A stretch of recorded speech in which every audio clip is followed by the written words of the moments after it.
Les gars, c'est chaud à Bardac.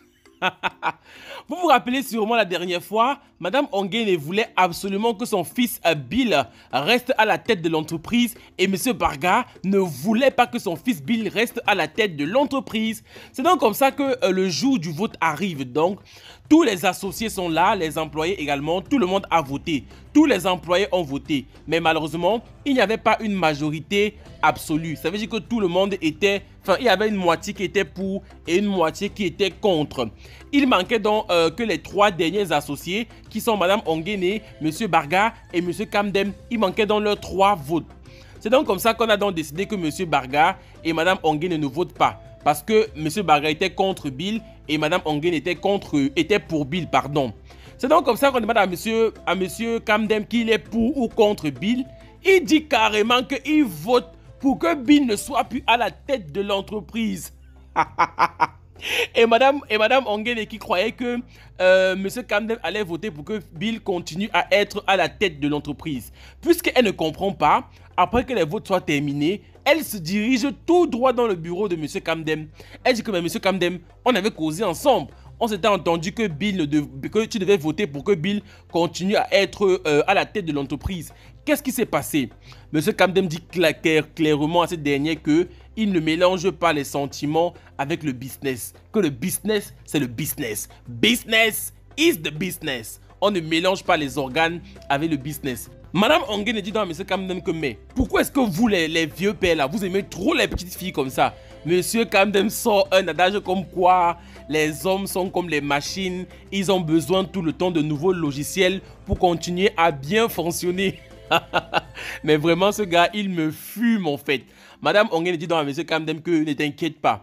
Comme tu es avec Monsieur Bargala, il peut même sortir avec ta propre fille. C'est quand il va toucher ton propre enfant que tu vas sentir la douleur que moi je sens en ce moment. Elle sort donc du bureau et elle laisse Monsieur Kamdem comme ça. Monsieur Kamdem s'en fout. Il s'en fout carrément. Parce que lui, il croit que il doit être à la tête de l'entreprise. Il ne sait pas que Monsieur Barga a une idée derrière la tête et que c'est Anna qui va prendre ce poste. Entre-temps, Bill, qui est vraiment touché par toutes ces situations, va donc rencontrer sa sœur Passy afin de l'expliquer un peu tout ce qui se passe. Il dit donc à Passy que finalement, il a été destitué de la tête de l'entreprise, qu'il ne comprend pas la réaction de son père, il ne comprend pas pourquoi son père le hait comme ça, que vraiment son père n'a jamais été comme ça avec lui. Et Bill dit donc à Passy qu'il soupçonne fortement Anna être derrière toutes ces situations. Il dit même à Passy qu'il est sûr que Anna est partie chez un charlatan pour prendre une potion et ensorceler son père, Monsieur Barga. Que normalement, Monsieur Barga ne réagirait pas comme ça. Que c'est sûr que Anna a mis Monsieur Barga dans la bouteille, comme on dit chez nous au Cameroun. Mais moi, je me demande, est-ce que ça va nous laisser dans la série si là, avec l'affaire de sorcellerie là? Parce que il y a déjà Roger qui nous fatigue avec Sophie. Voilà maintenant que Bill pense qu'on a également mis son père dans la bouteille. Ça fait déjà trop de sorcellerie là. De l'autre côté, les gars, le couple entre Piolet et Miranda n'arrête pas de me faire rire. Piolet, qui a revu Miranda complètement métamorphosée et changée, est tellement émerveillé. Il est même presque ébloui. Il ne reconnaît pas Miranda. Il demande à Miranda, mais où est-ce que tu étais? Qu'est-ce que tu es devenu? Pourquoi tu ne m'as pas fait signe? La mère de Piolet dit qu'elle laisse tout ça. Là, voilà, non, tu voulais la voir. Là, voilà, qui est revenue encore plus belle que jamais. Et après ça, ils passent dans la table, ils sont en train de manger. On voit comment Miranda a vraiment changé. Sa façon de s'exprimer, même son français. Les choses qu'elle faisait avant, les tons du village, là, elle n'a plus ça. Elle parle comme une femme moderne. Elle sait pivoler dans son assiette. Elle mange avec les couverts. Elle est maquillée, tressée, parfumée. Mais elle watise même. Elle vous voit biwoler. Oh, monsieur le recteur par-ci, monsieur le recteur par-là. Mais moi, je dis que est-ce qu'on peut changer comme ça en une semaine? Mais c'est irréaliste en fait. On ne peut pas se métamorphoser comme ça. Sa façon qu'elle parle, c'est tellement différent. Ses manières à table. Mais on ne peut tout simplement pas changer comme ça en une semaine. C'est vrai que c'est le film. Mais une fois de plus, le film doit essayer un peu de se ramener à la réalité. Parce que selon moi, cette scène est vraiment l'imagination de l'homme en fait. C'est impossible. Bien que Biwale semble être totalement amoureux parce que Miranda a changé, pour moi cette scène c'est du gros n'importe quoi.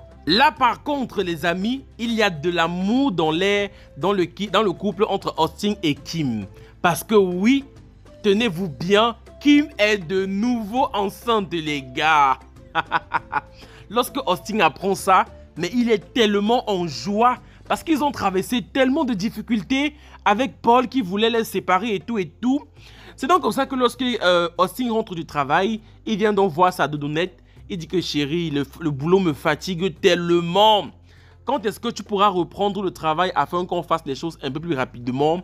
Kim dit donc à Austin que t'inquiète pas, je vais bientôt reprendre le travail, mais ça sera à temps partiel parce que ça fait 6 jours, je n'ai pas vu mes règles, j'ai fait le texte et c'est positif. Là, on attend un deuxième enfant de doudounette. Oh là là!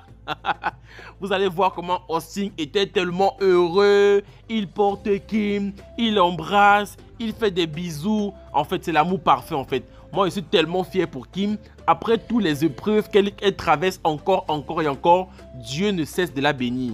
Les amis, dans une autre scène, on retrouve Sophie. Celle-ci est tellement inquiète de la disparition de sa sœur Béa qu'elle finit par aller porter plainte. Elle réussit quand même à porter plainte et elle rentre chez elle. Lorsqu'elle rentre à la maison, elle trouve son père, Papa Loco, qui est là. Lui aussi tellement inquiet parce que vous savez bien que Papa Loco, il ne blague pas avec ses filles et avec l'argent. Il est tellement inquiet qu'il commence tout de suite à pleurer. Il demande à Sophie, mais il faut même aller chez Simo pour voir s'il n'est pas là-bas. Sophie dit que je suis déjà parti, il n'est pas là. Ils sont tous les deux tellement inquiets. Moi, je me demande ce qui va se passer réellement entre Simo et Béa. Béa aussi, elle est tellement bête. Elle était cachée là-bas au village. Il a fallu qu'elle vienne parce qu'elle croyait qu'elle devait vivre le rêve en Afrique du Sud. Là, voilà maintenant qui est dans la chambre avec Simo. Elle ne cesse de pleurer. Elle pleure encore et encore. 6 mois, c'est dit qu'elle va faire l'enfant là. Et moi, je suis sûr que ça va finir par arriver. Je suis sûr que Simo va réellement enceinter Béa. Mais maintenant, l'enfant là serait l'enfant de quoi? Ce serait l'enfant pour utiliser pour faire le maraboutisme? Ou alors, ça serait un enfant de l'amour? Moi, je me pose réellement la question. Les gars, Paul, c'est un menteur, mais un menteur qui ne dit pas son nom.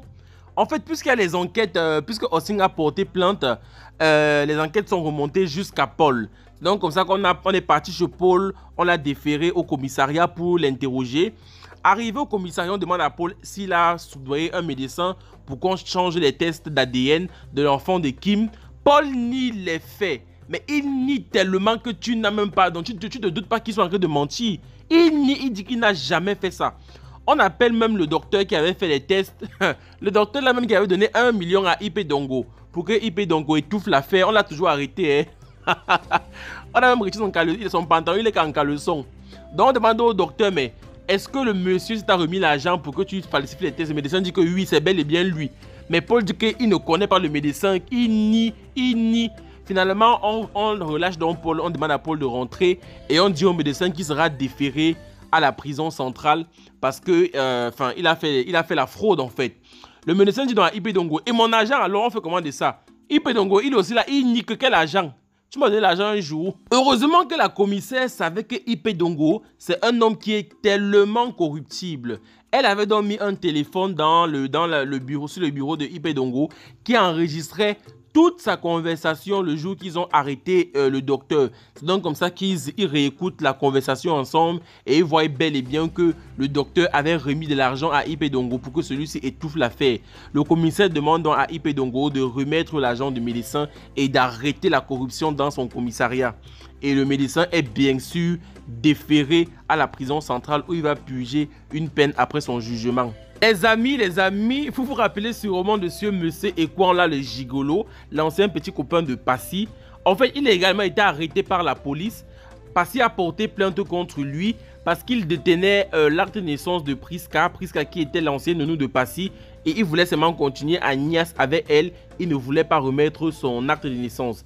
Passy a donc porté plainte contre lui et il a fini par remettre l'acte de naissance de Priska. Bien sûr, on a quand même déféré M. Ekwanlo en prison pour qu'il purge une petite peine, mais il sera très vite libéré. Après avoir récupéré l'acte de naissance de Priska, Passy l'a fait donc venir chez elle.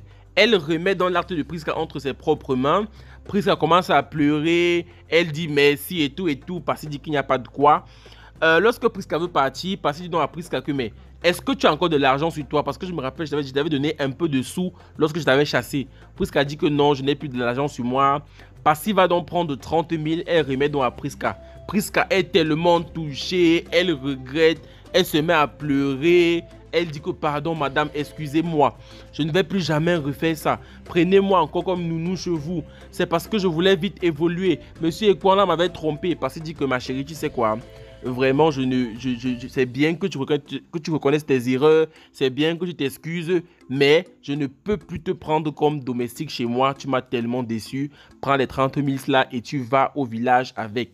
Voilà les amis, c'était donc tout pour cet épisode. N'hésitez pas à me dire ce que vous avez en pensé en commentaire. Partagez, likez, laissez-moi plein de pouces bleus. On se retrouve prochainement pour une prochaine épisode. D'ici là, portez-vous bien.